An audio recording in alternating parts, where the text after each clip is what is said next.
Come in. Washing my hands, closing the door for privacy. Hi, Mr. Rogers. I'm back. It's Evelyn, your nurse. And I am coming to give you some patient teaching. And I just need to verify your name, last name, and date of birth. Carl Rogers, 315. Okay, Carl Rogers, 315. MR number is 7718854, 7718854. Do you have any allergies, Mr. Rogers? No. Okay, and patient does not have an allergy band. All right, Mr. Rogers, so let's talk a little bit about your diabetes. So I did read on your chart that you wanted some additional information on a diabetic diet. I thought maybe we'd go ahead and request a nutrition consult for you so they can further explain and really help you out so we can manage your diabetes better, okay? Okay. Okay, so let's talk a little bit about when you take a bath, or how to take care of your skin, okay, with this condition.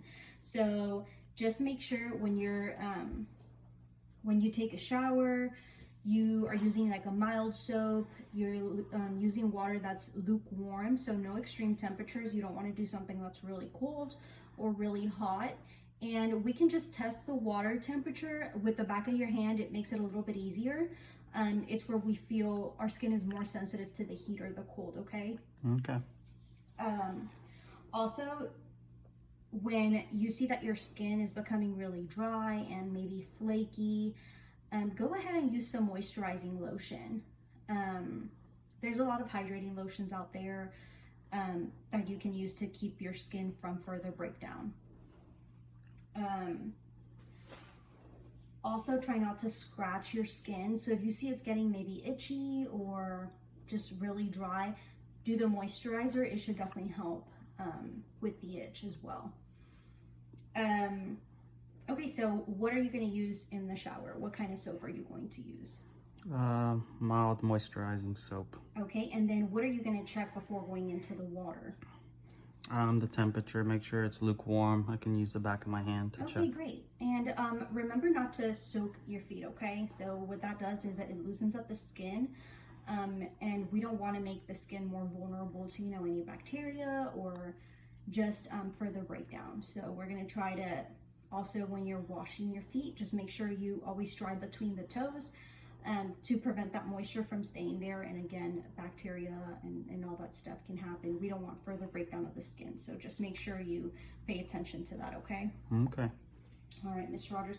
Another thing I wanted to talk to you about, so we discussed a little bit of the diet. We will get a nutrition consult for you. Now, exercising. So sometimes medication isn't something that completely controls someone's diabetes. So there's different, parts and aspects to controlling one's diabetes.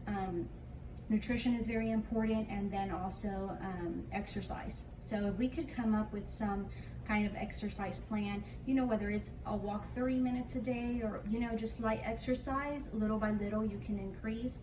You don't have to, go all out at first.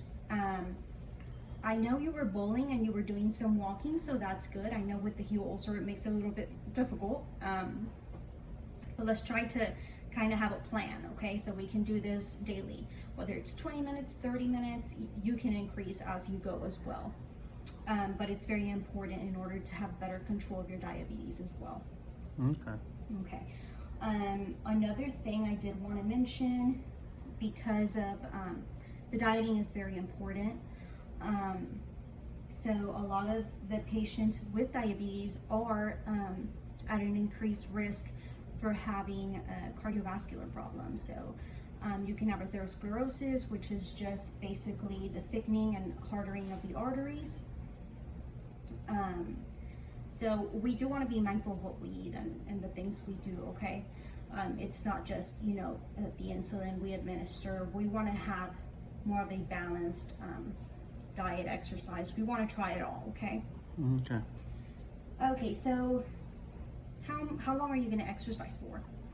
About 20 to 30 minutes, depending on how I feel a day. Okay, yeah, and you can always take some rest periods too. It doesn't have to be, a continuous, just as long as we're doing something daily, okay? So I did see you mentioned you had some sputum. So for that, it is a thinner sputum that you are having, but let's still try to increase your fluid intake just so we can further thin the secretion, okay? Maybe we could just get rid of it altogether. So that's always important. Keep hydrated. Another thing I wanted to mention is we need to get your diabetes under control. With the diabetes comes a lot of problems, just like I mentioned earlier, and the cardiovascular diseases, or also as far as urinary goes, the high blood glucose, what it does is it promotes bacterial growth, and that just increases the chances of you having a UTI, okay? And we definitely don't want to make it worse or, you know, aid that bacteria from growing. So we don't want to do that. So it's just very important to follow diet. If you have any questions, you know, you can always ask. But I'll definitely give you some literature where it explains a lot of this stuff, and you could just go home and go over it. And if you have any questions, again, like I said, you can always ask us. As far as GI goes, so acid reflux is common in type 2 diabetes. So there's some things you can do. You know, if you're feeling any kind of reflux, just sit up a little bit in bed, maybe put some pillows up behind you, lay on your side, because of course if you lay on your back and you're flat, then that reflux is going to come right up, okay? So that is something that a lot of people unfortunately do experience with diabetes, type 2 diabetes. So those are just some things to keep in mind. Again, like I said, I'll be giving you literature with everything, and yep, so I'm just going to evaluate a little bit, make sure that you did understand, and we're both on the same page, okay? Okay. So as far as your sputum, what would you do? Drink plenty of fluids to help thin them out. Okay, great, yes. So to further thin the secretions, just plenty of fluids, just staying hydrated, okay? So just don't go crazy drinking water, but you know, water's necessary. So so what are some things that type 2 diabetes can cause, or?